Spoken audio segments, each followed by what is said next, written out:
Both of us had had team teaching experiences several years ago that were not particularly satisfactory.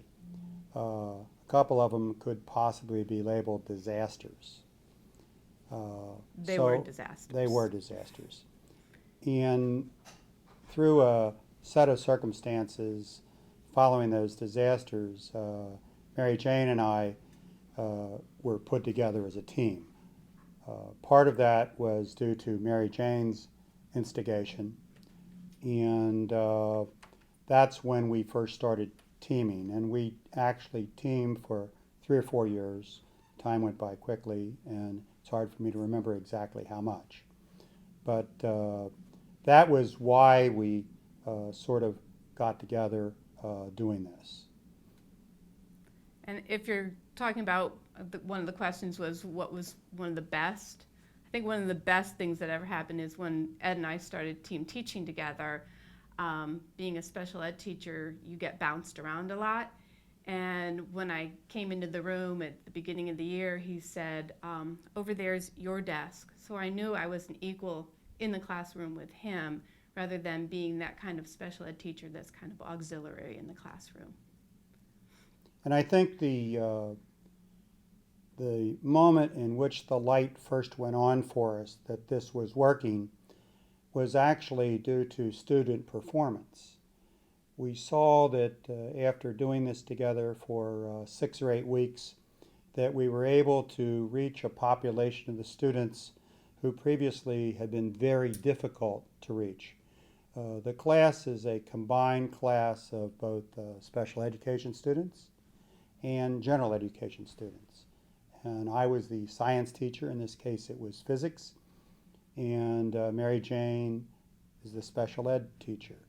And we actually formed what we would term, in our book at least, a symbiotic relationship where the sum of us was greater than the parts, and that 1 plus 1 did not equal 2 but equaled 3. And that was the basis really for us saying, hey, this team teaching really can be successful. And instead of looking at our class as a set of special ed kids and a set of regular ed kids, we looked at them as one set of kids. And we didn't really look at them as which ones are yours and which ones are mine. And we just went at teaching them together with the same curriculum, same assessments. And so we really did team it. They were science students, is how we looked at them, and they didn't have labels. And we found that by using the approach which you talk about in team teaching science, that we could really have some rather interesting and successful results. That's why our book, the subtitle is called Success for All Learners, because that's really the purpose of team teaching is not to feel good about each other at the end of the day, but to hopefully get some results. And that we were getting all the kids. We were targeting all the kids, and we would help each set of kids, whoever needed it. And we found really that they all had the same kind of learning issues. And so whatever we did for special ed kids seemed to work for all of them.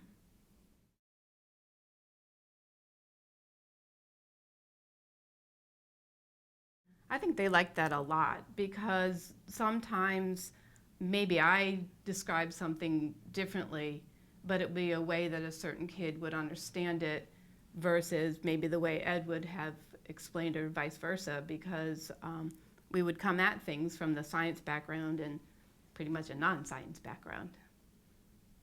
And from the student perspective, I think they liked the idea that there were two different approaches about the same material, but coming at a science problem from two different perspectives, all in the same classroom. And I think that the majority of the students felt very comfortable with that. Obviously, we're not water walkers, and in some classes there is obviously some incorrigible or unteachable students. However, we think that by this dual approach that we were able to get to a significantly higher percentage than a single teacher in the classroom could with this particular population.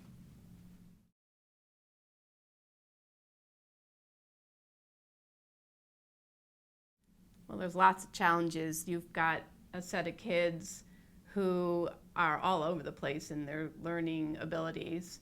And then you have two teachers that may approach things in different ways. But the challenge turns into an advantage because you do have the different perspectives and you do have the kids that really are learning from each other at the same time too, because they're teaching each other their different styles of learning. One of the things that we talk about in the book is to approach the entire school year as you would a sports season, where you have a preseason, the season itself, and a postseason. And probably the most important part of that entire time is preseason, when it's very important for the special education teacher and the general education teacher, in this case a science teacher, to sit down and trade philosophies and find out, well, what do you like to have happen in the classroom? And what do I like to have happen?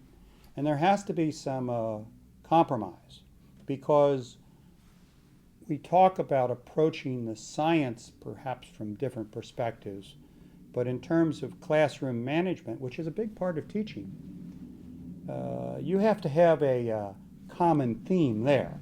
In other words, the same set of rules and the same response to different actions, the same approach on testing and on tardies, and all these other aspects of teaching that really are what teachers spend a lot of time worrying about.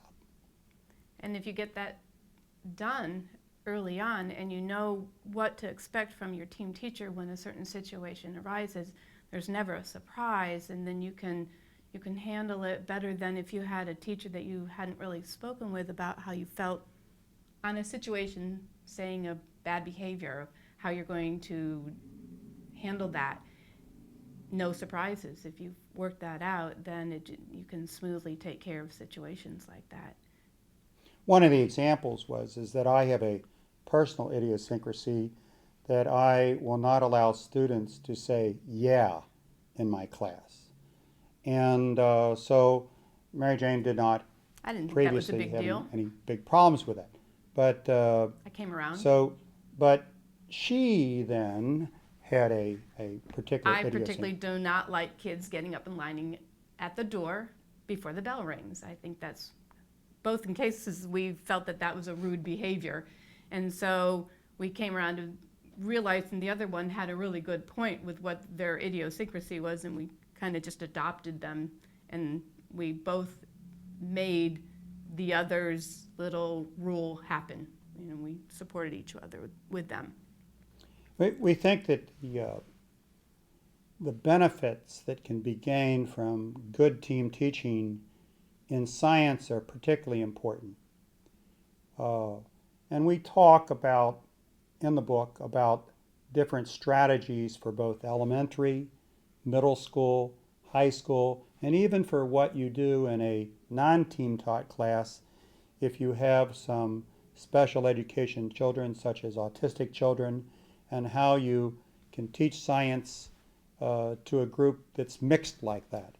And science has some different aspects to it that are not found in a social studies class.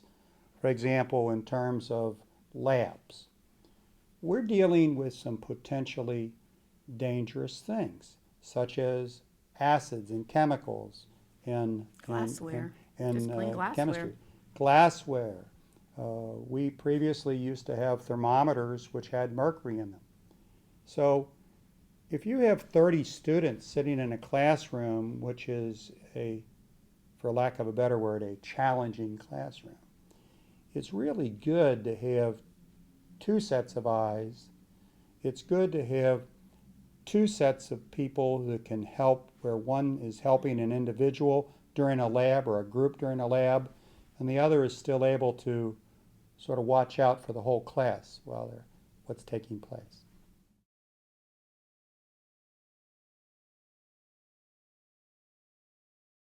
Oh, a lot of assessment.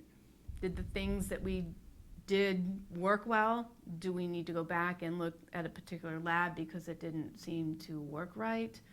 Um, How we- did the students fare? In other Mhm. words, did we have more failures than we expected? What can we do to our lesson plans for the next year? Because the whole goal is to have continual improvement. The most important part, as I said, is probably preseason in terms of getting your ducks in line, being ready to go on day one. But throughout the entire season, so to speak, there is this continual assessment of what works and what doesn't work. So at the end of a day, we'll say, that didn't work. That wasn't so good. You know, Maybe we what need can to go we back what and can we change do? it. Yeah, what can we do to make that better? That sort of thing. And another thing we talk about in the book that's very important, particularly for science teachers who have not previously done any team teaching, they're very, very reluctant to give up control to a special ed teacher who may or may not know anything at all about science. And we try to encourage these science teachers to share the teaching. A special ed teacher, the last time I checked, the last word there is teacher. And, so when we started, Mary Jane, quite frankly, knew very little Nothing. about physics. And But it's just the truth. I had never taken physics before. But saying part of this is saying, as a special ed teacher, I want to be involved in the content. Find me a way to start learning this content. My way was to say, hey, let me do the homework. Let me review the homework with the kids. Let me learn the content that way. But also, I made mistakes. And instead of belittling my mistakes, we made them into learning situations for the kids, saying, hey, you know, maybe you did that too. It's okay. And let's just correct it. And move on. Move on. We also quickly developed a system where, for example, I made up the first test. Then we give the same test to whether you're a special ed student, general ed student, or whatever. And I would grade that entire test.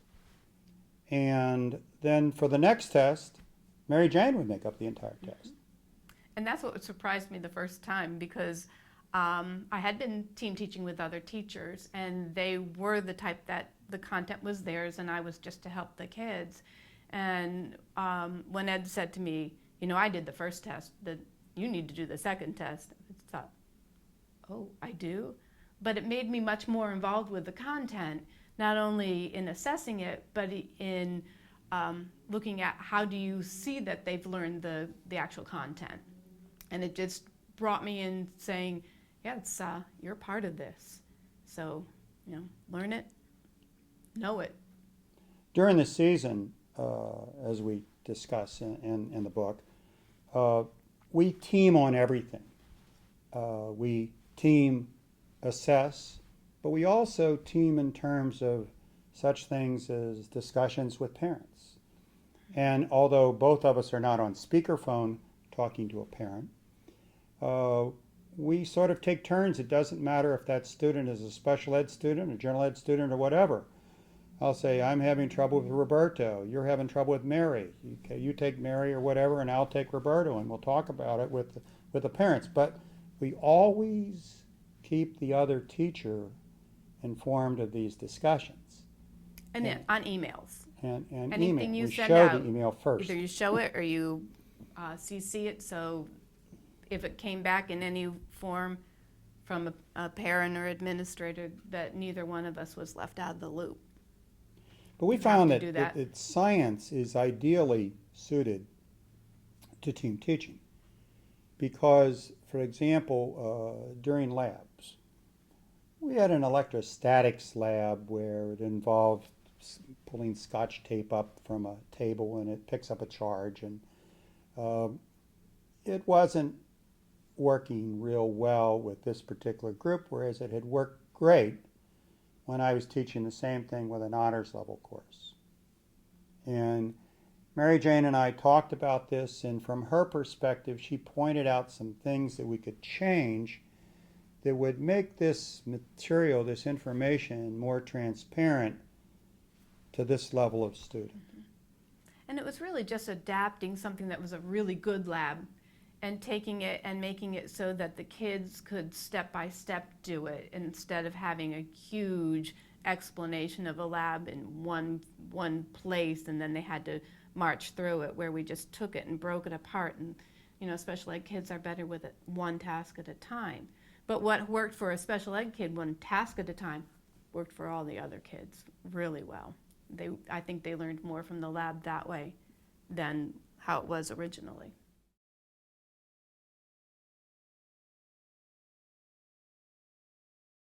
Oh, I was intimidated, you bet. I started out with, are you kidding me? I'm teaching physics. And to me at the time, Ed was the physics guru of the school. Though when I was in a bad team teaching situation with a teacher that wasn't doing the content, that's who I ran to saying, oh, please tell me what to do in this class. And I hadn't had the physics background.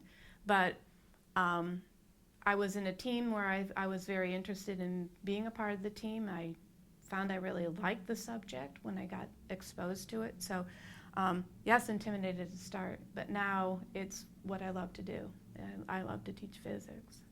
We contend that any special education teacher can learn any science material presented from basically first grade through 12th grade.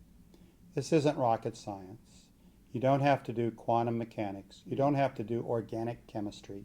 You don't have to do biochemistry. But what you do have to do is to basically learn the same material that you're expecting children in grades 14 to 16-year-olds 1 through 12 to learn. And so it's simply a matter of the science teacher giving up some responsibilities and the special education teacher picking up those responsibilities. The other area I don't think that we've talked about is the challenge for the science teacher to become conversant with all the acronyms and the policies associated with special education. It can be very legalistic. And I did not know how to spell IEP, but that was my challenge. I knew the science, but I did not know much about special education. And so our book really is sort of a primer, so to speak, on what special education is, some of the historical and legal background associated with this, such that a science teacher reading this can feel comfortable dealing with many of these issues, because you will have to attend IEP meetings. And it does start with the elementary level. Yes. Of learning about how kids get identified for special ed and what that whole process is as far as getting them through some sort of testing and the kind of accommodations that they need, through the high school level of where they have a very formal IEP where they're given the accommodations and what those accommodations are and how you have to legally enforce them so that you are not literally breaking the law in your classroom while you're teaching. These are not things for teachers to have their hair fall out over, but it's just another one of the things associated with our profession, that if you're going to be good at it, you need to learn these things. And we think that, our book really helps in this regard because, quite frankly, most science teachers are not really special education specialists.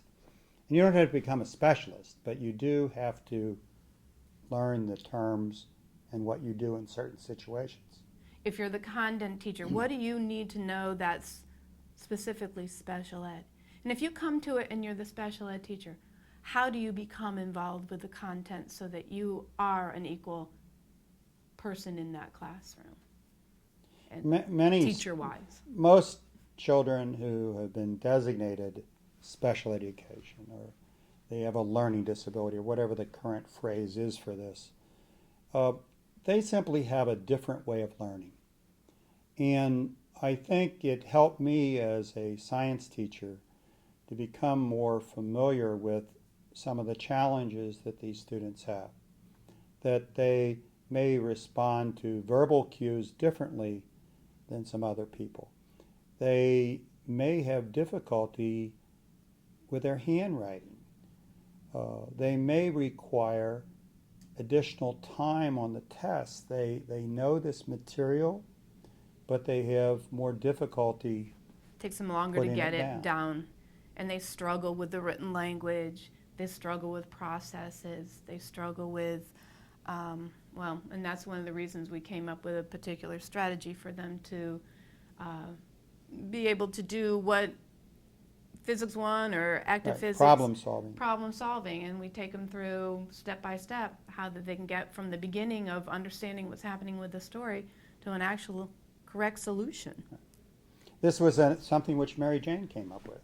It's called PIES, P-I-E-S. And we discuss this very thoroughly in the book. But if you run across many high school students, young high school students, or middle school students, they'll say, I don't do no stinking word problems. And we say, well, yes, you can do these problems. And we're going to give you a foolproof way of doing it. And a lot of the especially special ed kids, they see a lot of words. That's when they stop.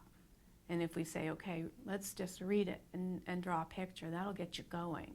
And that's the P of PIES, is just start in on it. And a lot of them, they're skeptical at first, but they realize that, with this strategy, they can be as good at the physics as any other kid in the classroom. How are we doing on time? Wrap it up. Okay. That was great. Yeah. You feel Cool. okay with that? Can we make a final statement or something like that on the thing? I don't know. I'm still rolling. Go You're for still it. rolling? Yeah. Well, I would think in summary that our book can be very helpful if you're assigned to team teach. Mm-hmm. You have any concerns about it whatsoever, this can be your Bible. It will give you all the information you need, whether you're teaching from grade school Through high school. through high school. And it's from either side, whether you're the special ed teacher or the content teacher, whether you're teaching biology, physics, chemistry, earth science, it's all in there.